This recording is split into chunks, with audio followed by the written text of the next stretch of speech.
We are here today to mark the sounding of the 30,000th last post at the Menin Gate in Ypres. To mark this occasion, the County Council of West Flanders asked local actor and artist Wim Oproek to write a special tribute to the men of the Last Post Association in Ypres. We will now listen to a tribute to the tribute.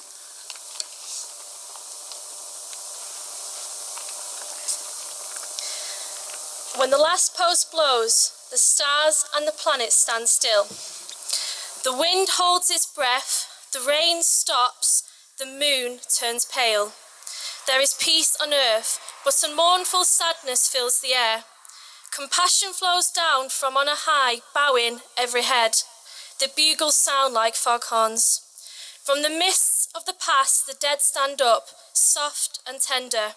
Stardust whirls, rose leaves, poppies. All is quiet under the Menin Gate, but peace wears a false mask.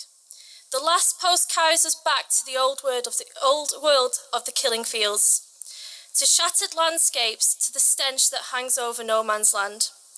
Mustard gas drifts across the mud of the trenches.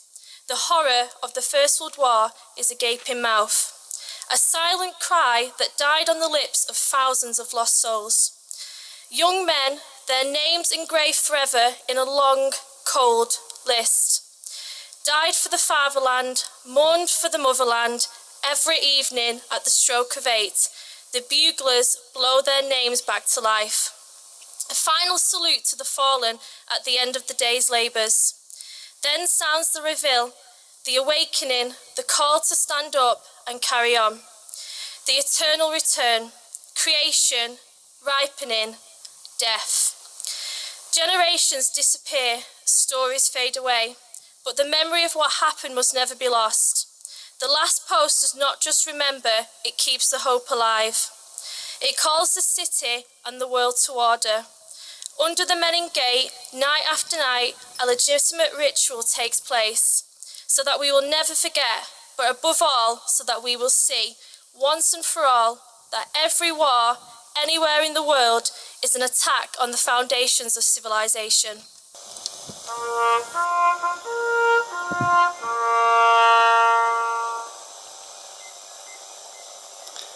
On 24th of July 1927, the then Baron Plummer of Messines opened the Menin Gate officially with the following words: "He is not missing, he is here."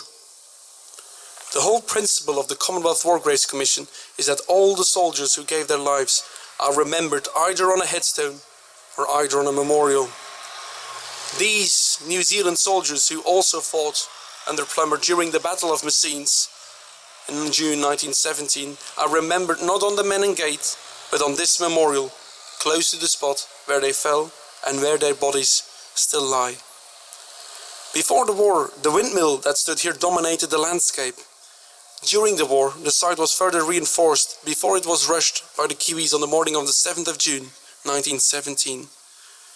Today, the large cross of sacrifice, holding the names of over 800 missing New Zealand soldiers, dominates the view across the ridge.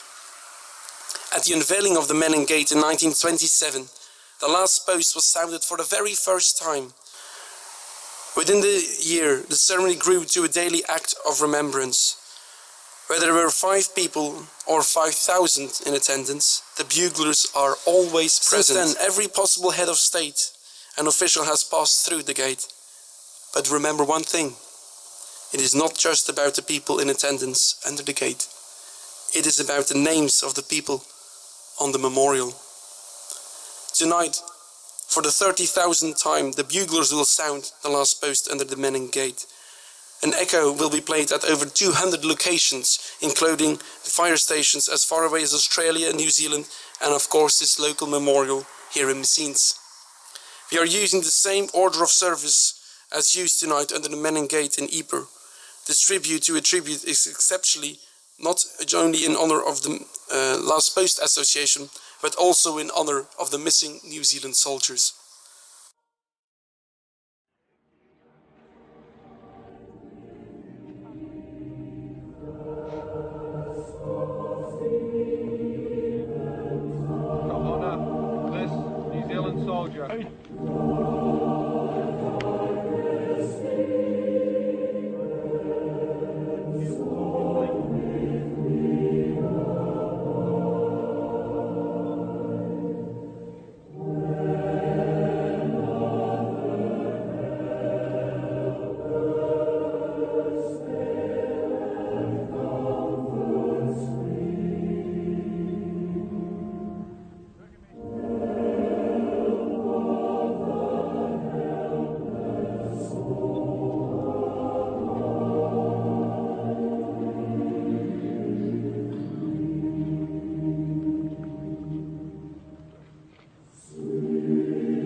into these same hands, we now commend your servant to continue in your care.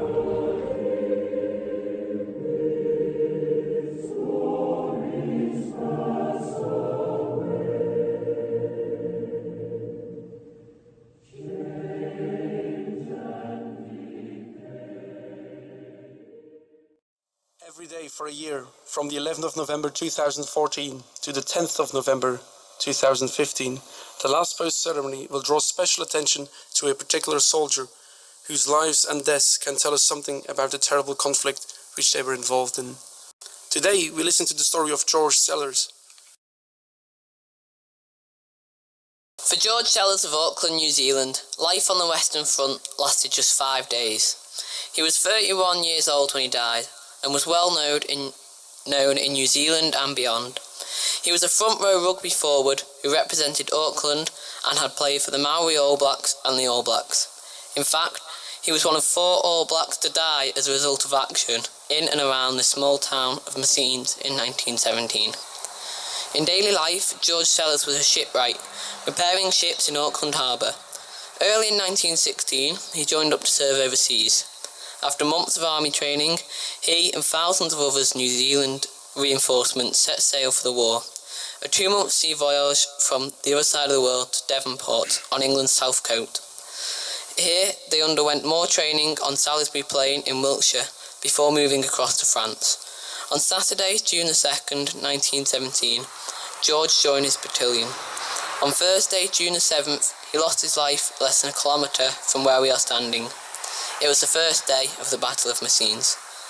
George Sellers was buried on the battlefield, but like so many others, his grave was lost as the war went on. Today he is remembered here on the New Zealand Memorial to the missing at Messines, close to where he fell with his mates, a long, long way from home. Kai wariwa I atatu, lest we forget.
They shall grow not old, as we that are left grow old. Age shall not weary them, nor the years condemn. At the going down of the sun, and in the morning, we will remember them.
We are the dead.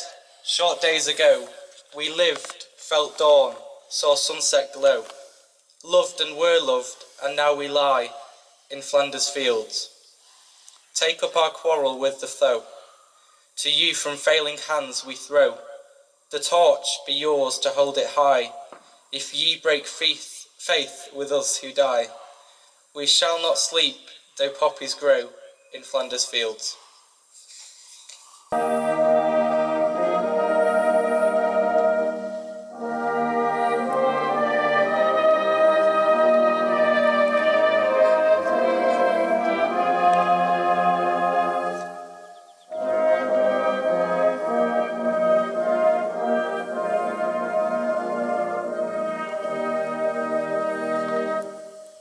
When you go home, tell them of us, that we gave our tomorrow for your today.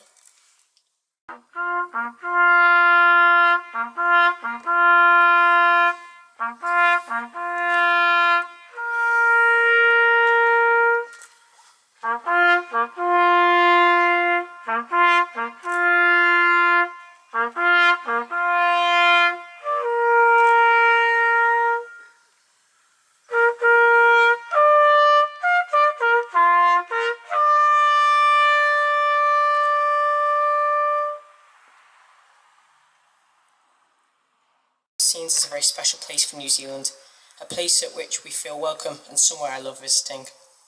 The last post has just been sounded for the 30,000th time at the Menin Gate, and that I've been accompanying a New Zealand minister and our Chief of Air Force there tonight. As you know, the gate is a memorial for some 55,000 Commonwealth soldiers with no known grave. It is an important site for remembrance and reflection. Save for those who fought with our others, armed forces. However, there are no New Zealand forces names on the walls, just a small plaque. The plaque notes that New Zealand chose to remember its dead where they fell, like places in Messines. We are honoured that you have remembered tonight the sacrifice of the New Zealanders and those thousands of others who never returned home. To those who have participated in the service, thank you. I'd like to extend a warm welcome in particular to any Kiwis in attendance today. I'd also like to extend a big thank you to the Peace Village for organising this excellent event. Your great friends of New Zealand. Andrew Gillips, Second Secretary of the New Zealand Embassy, Brussels.